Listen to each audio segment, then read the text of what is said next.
For today, we will be doing a short heritage tour. So first we have the Princess Eulalia Park, and then after that we'll head to the Immaculate Conception Cathedral and then the Plaza Cortal. After the Plaza Cortal, we'll head back here in the restaurants. Okay, let's start. This is Princess Eulalia Park. So initially, as you can see, the murals right here, it depicts the story and innovation of Puerto Princesa City. And this is the exact same spot where they signed the royal decree that the Spanish government is settling in the city of Puerto Princesa. So that was back 1871. Let me share with you some of the endemic birds that we have here in the province of Palawan, specifically a flagship species from the southern part, which is Brooks Point. That one is Palawan hornbill. So this Palawan hornbill can be also seen in the mountains of our national park, which is Underground River. And along with the Palawan hornbill, we have right here Katala. So it's also one of the endemic birds. So Katala is also same family with the blue-naped parrot, or locally known as Picoy. So they usually mimic sounds. As you can see, that's the pride of the city of Puerto Princesa. So the reason why we have peacock for our city official seal. So that's scientifically known as Polyplectron napoleonis, or Palawan peacock pheasant. Also can be seen in the mountains of the national park. And the next one right there, do you have any idea what it is called? Balintong. Yes, that's right. So, balintong is actually a flagship species from Isla de Calamianes or Colyon. So, it belongs to the northern side. So, balintong, as you can see, its scales, it's very similar with our nails. The reason for that is because it's made out of keratin. Same goes with our nails and our hairs. Of course, we have the Palauan and Batak tribe. So we have so many different indigenous group of people around the province of Palawan. So these indigenous groups, specifically Bataks, can also be found in the northern side, northern west side of the city. And apart from that, of course, the Palauan tribe, also known to be the direct descendants of Tabon people from Tabon Cave. And right here, of course, the American settlers. So they started the Iwahig Penal Colony. So the American settlers around the city of Puerto Princesa built the Iwahig Penal Colony back in 1904. So the thing that we saw around the Iwahig Penal Colony, which is the recreation area, is actually 100-year-old building. And of course, right on this side, that's the governor's residence or residence. And as you can see, that's the image of our provincial capital. So the reason why our provincial capital kind of looked like a mosque, the reason for that is because it is to symbolize the friendship of Roman Catholics and the Muslims. So we have lots of Muslims, specifically in the southern part of the province. And of course, who can forget our beloved late Mayor Ed? So he's exactly the reason why the city of Puerto Princesa was known to the Philippines and to the world. So he initially introduced our national park to the world before we had voting for new 7 Wonders of Nature back in 2012. And of course, our infamous national park. And of course, our Puerto Princesa City Baywalk right there. And ang prinsesa po ng Baybay, ang yearner of the year. Okay, so it's actually the local myth about this beautiful lady that walks around every 2 to 3 a.m. waiting for her sailor lover. Grabe po si ate girl, di ba? Anyway, so ladies and gentlemen, let's head to our Immaculate Conception Cathedral.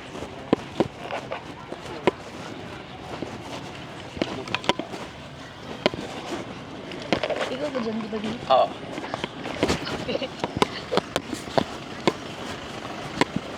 Gobi. Kaya, saan tayo dito or doon? Doon. Sa unahan? Dito. Pwede. Dito lang tayo sa may silong. Oo, dito. Okay, ma'am, sir. At my back po is the Immaculate Conception Cathedral po.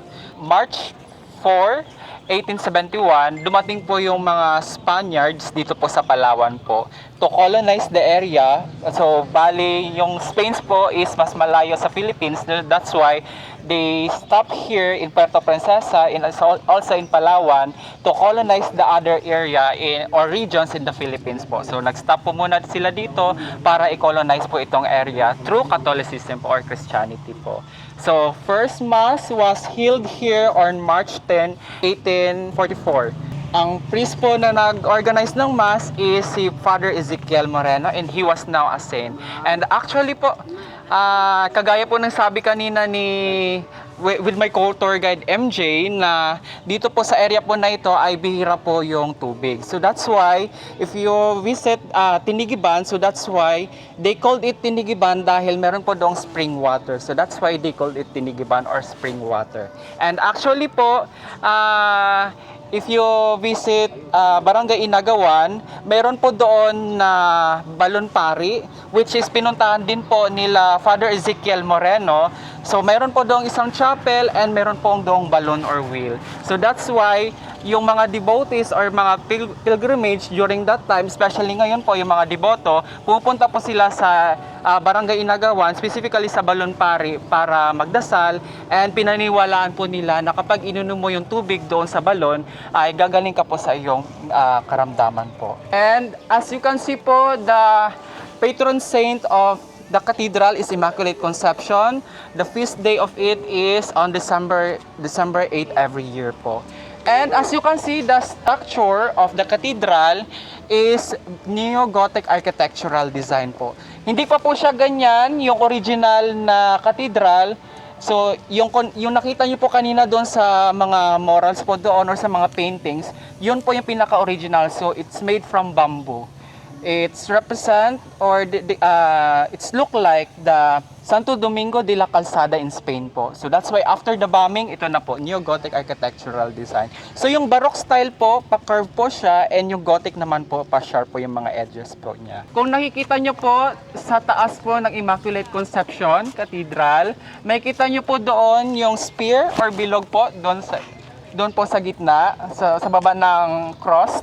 It symbolized that the Catholic Church or the Roman Catholic Church is very popular during the Spanish era. So that's why yung mga Spanyol or yung mga priest, praile, ay very political. So sila po yung pinaka-territorial. Anything na sabihin po nila, yun po yung dapat na kailangan sundin ng government. So that's why, kung makikita nyo po sa harap po ng katedral, nakatalikod po si Dr. Jose Rizal, which is our national hero. It symbolized na yung kanya pong pag-disagree sa rules po ng Spaniards during that time. Let's proceed na po doon po sa next, which is the Historical Plaza Cuartel. Okay, so again, good morning and welcome to Plaza Cuartel. So Plaza Cuartel is actually a national historical place that we have here in the city of Puerto Princesa, and this is where the Palawan Massacre took place. So what is Palawan Massacre? It's actually, they used to have 150 American POWs or prisoners of war back in 1944. So that unfaithful day happened back in December 14, 1944. That's why there are lots of American veterans that gathering here every December 14th of the year to remember them. Okay, so initially Plaza Cuartel was once a Spanish government office, and then back in the Japanese time, 1940s, it became a Japanese garrison. So, long story short, these are actually Japanese people, the Kempitais. So, they tricked the Americans to make trenches or what we call the tunnels. So, we have 3 tunnels around the Plaza Cuartel. So as you can see, they have two on that side of the fence, to po banda, and then the other one is fetched on the right side of Plaza Cuartel. So why did the Japanese trick the Americans? So initially, they got threatened with the number of Americans that's coming in here in the Philippines. So na-threaten po sila, and then they told the Americans to make it trenches, that's just so they can help them hide underneath those trenches, and they'll just put POW at the top so the other American allies won't bomb them. So it didn't happen. So what happened was, on that same day, December 14, 1944, they had three false alarm. So that was what Sir Jesril mentioned earlier: 2 a.m., 9 a.m., and then 2 p.m. So that was the three time that they rang the bell on the Immaculate Conception Cathedral. And all of those 150 POWs were forced to get inside of those trenches. So it's actually one of the biggest atrocities made by the Japanese back in the wartime. So they basically violated the Geneva Conservations of War, and all those 150 Americans were stabbed with bayoneta, shot with a gun, and burned. And fortunately, there's an 11 survivors. Yes po. So mainly, one of them is Glenn McDowell. So this Glenn McDowell guy, he saw a spot of light while they were digging the tunnels, and he told his friends not to tell the Japanese about it, so just in case something bad happens, they can use it to escape, which they did. So imagine, from here, the Plaza Cuartel is kind of elevated, and it's a cliff. So these 11 survivors, they hide underneath, they jump off the cliff, and then they hide underneath the bodies and played dead just to survive. And by nighttime, they swam across this bay going to Puerto Princesa City Baywalk. And they were rescued by our Palawan locals, and one of them was Dr. Eugenio Mendoza as well. So they were taken to Iwahig Penal Colony because it's the first and only settlement made by the Americans. So ganun po ka medyo dark ang story ng ating Plaza Cuartel. So might as well, advice ko lang po sa lahat, double check kung may makasama po tayong katabi na hindi natin kasama. Anyway, just kidding. So, as you can see, it's temporarily closed. So, the reason why it's closed, as per memorandum of NCCA, they just discovered another tunnel. So, actually, they were trying to renovate the place, and then yun nga po, nag-discover nila yung tunnel. So, they need to research everything first before we can have the Plaza Cuartel again. And right here, actually, you can also check. There's actually a tunnel right here, but it's not a part of the trenches. So, this is where they put all their stuff. Mga gamit po nila dito nilalagay. Pwede po tayo sumilip.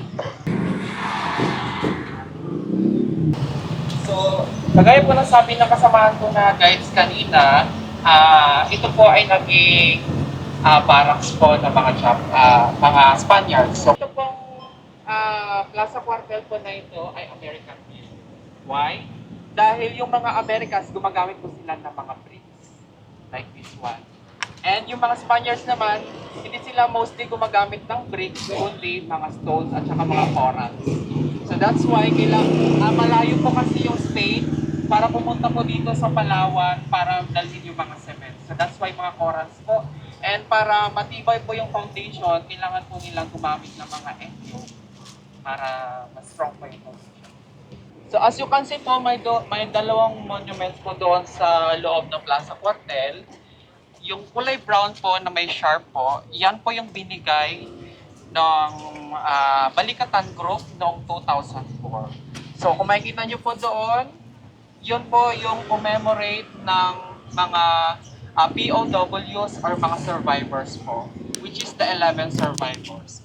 And kung sa katabi niya pong monument, which is yung may monument po ng sufferings po ng mga prisoners of war. So doon naman po makikita or mababasa yung full name po ng mga POWs or American prisoners of war po.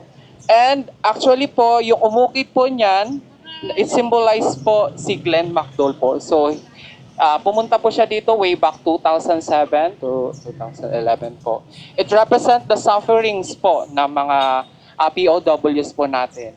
So it also have a barbed wire and skinny po or payat na po yung kanilang situation dahil hindi po sila mostly binibigyan ng pagkain para magtrabaho dito po sa airfield po na ito. Binibigyan sila, I think binibigyan po sila ng pagkain pero mga lugaw lang po. So that's why yung iba po sa kanila kailangan umakyat sa mga nyog or sa mga puno para lang kumain or kumuha ng mga prutas. Pero one thing is for sure that kapag nalaman po ng mga Japanese na kumakain po sila or kumukuha ng mga prutas, medyo mabigat po yung kanila pong parusa po. So that's why ginagarote po sila and also dinadala po sila sa ibang area po na mas mabigat yung trabaho po. So for now po, let's proceed na po to the governor's mansion po. So this governor mansion was built on 1830s po. So dito po nagstay yung mga governors po natin dito po sa Palawan. And ngayon po, for tourist attraction na po siya. It has 7 rooms. Kung mapapansin nyo po, gallery museum na lang po siya.